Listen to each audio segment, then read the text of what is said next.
Hi friends, ഇന്ന് നമുക്ക് ഈ ഒരു സിമ്പിൾ ഡിസൈൻ എങ്ങനെയാണ് ചെയ്യുന്നതെന്ന് നോക്കാം. ഇതെൻ്റെ ഒരു കുട്ടി കസ്റ്റമറിൻ്റെ ഡ്രസ്സാണ് കേട്ടോ.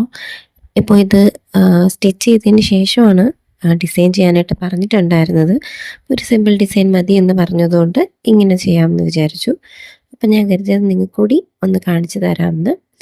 അതിന് വേണ്ടിയിട്ട് നമ്മൾ സൂചിയിൽ നൂല് ഒരുക്കുക. എന്നിട്ട് എവിടെയാണോ ഡിസൈൻ ചെയ്യാനുള്ളത് അവിടെ സൂചി അടിഭാഗത്ത് നിന്ന് കുത്തി മുകളിലേക്ക് എടുക്കുക. അതിലേക്ക് 3 ഷുഗർ ബീഡ്സ് കൊരുത്തെടുക്കുക. ഒരുമിച്ച് തന്നെ കൊരുത്തെടുക്കുക.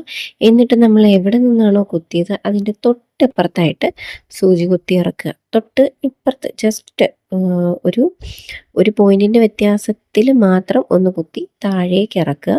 ഇറക്കുമ്പോൾ നടുക്ക് ഉണ്ടായിരുന്ന ഷുഗർ ബീഡ്സ് ജസ്റ്റ് ഇങ്ങനെ ഒന്ന് പൊന്തി നിൽക്കും. അപ്പോൾ അത് നമ്മൾ വീണ്ടും ഒന്നുകൂടി അടിയിൽ നിന്ന് സൂചി എടുത്തിട്ട് ആ നടുക്കുള്ള ഷുഗർ ബീഡ്സിൽ കൂടി മാത്രം സൂചി കയറ്റിയിട്ട് ഇപ്പുറത്തേക്ക് കുത്തി താഴേക്ക് ഇറക്കിയാൽ മതി. ഇനി നമുക്ക് ജസ്റ്റ് അടിയിൽ ഒരു കെട്ട് കൂടി ഇട്ട് കൊടുത്താൽ മതി. അതുകൂടി കഴിയുമ്പോൾ നമ്മുടെ വർക്ക് കംപ്ലീറ്റ് ആകും.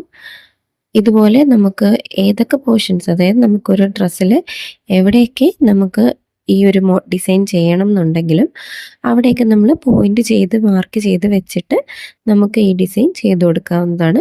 ഇത് നമുക്ക് സ്ലീവ്സിൽ ചെയ്യാം, പിന്നെ അതുപോലെ ഡ്രസ്സിൻ്റെ ബോഡി പാർട്സിലൊക്കെ ചെയ്യാൻ പറ്റുന്ന ഒരു ഡിസൈനാണ്. ഇതെല്ലാവർക്കും ഇഷ്ടപ്പെട്ടെന്ന് വിചാരിക്കുന്നു. ഇതാണ് കേട്ടോ കുട്ടി കസ്റ്റമറിൻ്റെ കുട്ടി ഡ്രസ്സ്. ഇതാണ് ആ കുട്ടി കസ്റ്റമറും കസ്റ്റമറിൻ്റെ അമ്മയും എൻ്റെ ഫ്രണ്ടാണ്. ഇതൊരു മോം ഡോട്ടർ കോംബോയിൽ ചെയ്ത ഒരു ഡ്രസ്സാണ്. നമ്മുടെ കുട്ടി കസ്റ്റമർ ലേശം കുറുമ്പത്തി ആയതുകൊണ്ട് തന്നെ കുറുമ്പത്തി കസ്റ്റമറിൻ്റെ സിംഗിൾ ഫോട്ടോ എനിക്ക് കിട്ടിയില്ല, ഗ്രൂപ്പ് ഫോട്ടോയാണ് കിട്ടിയത്. ഇതെങ്ങനെയുണ്ട്, നിങ്ങൾക്ക് ഇഷ്ടമായോ? ഇഷ്ടമായെങ്കിൽ ലൈക്ക് ചെയ്യാനും ഷെയർ ചെയ്യാനും സബ്സ്ക്രൈബ് ചെയ്യാൻ മറക്കരുത്. Thank you so much for watching.